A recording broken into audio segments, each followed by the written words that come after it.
ഗവി വനമേഖല വിവിധ ഇനത്തിൽപ്പെട്ട ജീവികളാൽ, മൃഗങ്ങളാലും പക്ഷികളാലും അതിസമ്പന്നമാണ്. പശ്ചിമഘട്ട മലനിരകളിലെ ഏറ്റവും മൃഗസാന്നിധ്യമുള്ള ഒരു മേഖലയാണ് പെരിയാർ കടുവ സങ്കേതത്തിൽപ്പെടുന്ന ഗവി എന്ന് പറയുന്നത്. ഈ വനത്തിനുള്ളിൽ കടുവ, ആന, വിവിധ ഇനം പുലികൾ, കരിമ്പുലി ഉൾപ്പെടെ വിവിധ ഇനം മാനുകൾ, കാട്ടുപോത്ത് തുടങ്ങി ചെങ്കീരി, മലയണ്ണാൻ തുടങ്ങി ഒട്ടനവധി മൃഗങ്ങളുടെ സാന്നിധ്യം, സിംഹവാലൻ കുരങ്ങുകൾ, കരിങ്കുരങ്ങുകൾ എന്നിവ ഉൾപ്പെടെ മറ്റു പലയിടത്തും കാണാൻ കഴിയാത്തത്ര വിധത്തിൽ മൃഗസമ്പത്ത് കൊണ്ട് നിറഞ്ഞ ഒരു പ്രദേശമാണ് ഗവി വനമേഖല എന്ന് പറയുന്നത്. അതേപോലെ പക്ഷികൾ, ഇതുവരെ രേഖപ്പെടുത്തിയത് പ്രകാരം ഏതാണ്ട് 250 ഇനത്തിൽപ്പെട്ട പക്ഷികൾ, അപൂർവ പക്ഷികൾ ഉൾപ്പെടെ ഗവി വനത്തിൽ വസിക്കുന്നുണ്ട്. അതിൽ ഗ്രേറ്റ് മലബാർ ഹോൺബിൽ, അതായത് മലമുഴക്കി വേഴാമ്പൽ ഉൾപ്പെടെയുള്ള അപൂർവ പക്ഷിയിനങ്ങൾ വസിക്കുന്ന മേഖല കൂടിയാണ് ഗവി എന്ന് പറയുന്നത്. യാത്രികർക്ക് പോകുന്ന വഴിയിൽ തന്നെ പലപ്പോഴും ഈ മൃഗങ്ങളെയും പക്ഷികളെയും വളരെ അടുത്തു നിന്ന് തന്നെ കാണാനും സാധിക്കുന്നുണ്ട്. ഈ ഗവി കഴിഞ്ഞിട്ടുള്ള വള്ളക്കടവ് ചെക്ക് പോസ്റ്റ് വരെയുള്ള 30 കിലോമീറ്റർ മേഖലയിലാണ് പക്ഷി സാന്നിധ്യം ഏറ്റവും അധികം കാണപ്പെടുന്നത്. ഈ പറയുന്ന മലമുഴക്കി വേഴാമ്പലിനെയൊക്കെ കാണണമെങ്കിൽ ഈ പറയുന്ന ഗവി മുതൽ വള്ളക്കടവ് അവസാനത്തെ ചെക്ക് പോസ്റ്റ് വരെയുള്ള വനമേഖല, അത് പ്രത്യേകമായിട്ട് ആ മേഖല പക്ഷികളുടെ ഒരു വലിയ ആവാസ കേന്ദ്രമാണ്. അതേപോലെ സിംഹവാലൻ കുരങ്ങുകളും കരിങ്കുരങ്ങും ഒക്കെ കൂടുതലായിട്ട് കാണുന്നത് ഗവി കഴിഞ്ഞ് വള്ളക്കടവ് വരെയുള്ള ആ 30 കിലോമീറ്റർ വനമേഖലയിലാണ്. അപ്പോൾ ഗവി യാത്ര എപ്പോൾ എങ്ങനെ പോകണം വരണം എന്നതനുസരിച്ച് ആയിരിക്കും നമുക്ക് മൃഗങ്ങളെ, പക്ഷികളെ കാണാൻ കഴിയുക. അപ്പോൾ രാവിലെ 8 മണിക്കാണ് ആദ്യ ചെക്ക് പോസ്റ്റ് തുറക്കുന്നത്, ആങ്ങമൂഴിയിലെ ചെക്ക് പോസ്റ്റ്. കഴിവതും നേരത്തെ തന്നെ 8 മണി മുതൽ 11 മണി വരെയാണ് രാവിലെ പ്രവേശനം ഗവിയിലേക്ക്.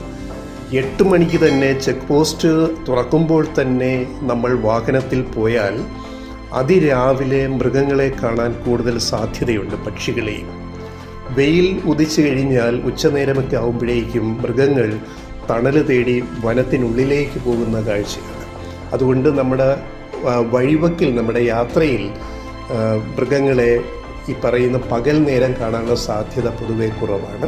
പിന്നീട് വൈകിട്ട് ഒരു 4 മണിക്ക് ശേഷമുള്ള സന്ധ്യ വരെയുള്ള സമയത്ത് കൂടുതലായിട്ട് മൃഗങ്ങളെ നമുക്ക് കാണാൻ സാധിക്കും.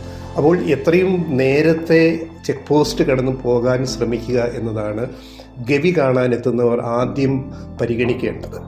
വൈകി എത്തിയാൽ ചിലപ്പോൾ നമ്മൾ ഉദ്ദേശിക്കുന്നത് പോലെ മൃഗങ്ങളെ ഒന്നും കാണാൻ നമുക്ക് കഴിഞ്ഞെന്ന് വരില്ല. ഇതാണ് ഗവിയുടെ പ്രത്യേകത എന്ന് പറയുന്നത്. ഏതാണ്ട് 3-3.5 മണിക്കൂർ സമയമെടുത്താണ് സാവധാനം ഗവി കാണുക എന്ന്. അതായത് 5 ഡാമുകൾ, 100 കിലോമീറ്ററോളം.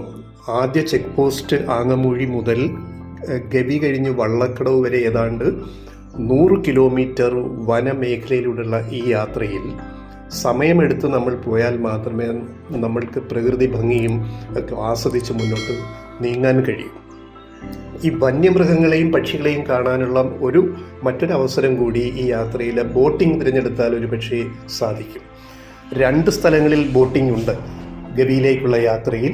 കൊച്ചു പമ്പയിൽ, ഗവിയുടെ 10 കിലോമീറ്റർ ഇപ്പുറത്തുള്ള കൊച്ചു പമ്പയിലും ഗവി ഡാമിലും ബോട്ടിംഗ്. പക്ഷെ ഗവി ഡാമിലെ ബോട്ടിങ് ഗവിയിൽ രാത്രി താമസിക്കുന്ന സഞ്ചാരികൾക്ക് മാത്രമേ സൗകര്യം ലഭിക്കുകയുള്ളൂ ബോട്ടിങ്ങിന്.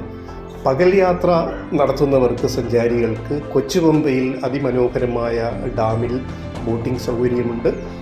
ബോട്ടിംഗ് സൗകര്യത്തിൻ്റെ ഒരു പ്രത്യേകത, നമുക്ക് ഒരു പക്ഷേ മൃഗങ്ങളെ വളരെ അടുത്ത് ജലാശയത്തിൽ ബോട്ടിൽ ഇരുന്നു കൊണ്ട് ബോട്ട് സവാരിക്കിടയിൽ ഒരു പക്ഷേ കാണാൻ കഴിയും.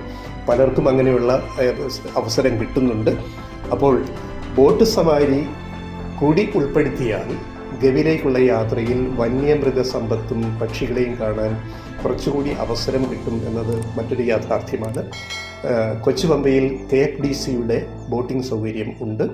ധാരാളം സഞ്ചാരികൾ ആ സൗകര്യം ഉപയോഗപ്പെടുത്തി ബോട്ടിംഗ് സവാരി ആസ്വദിക്കുകയും മൃഗങ്ങളെ കാണുകയും ചെയ്യുന്നുണ്ട്.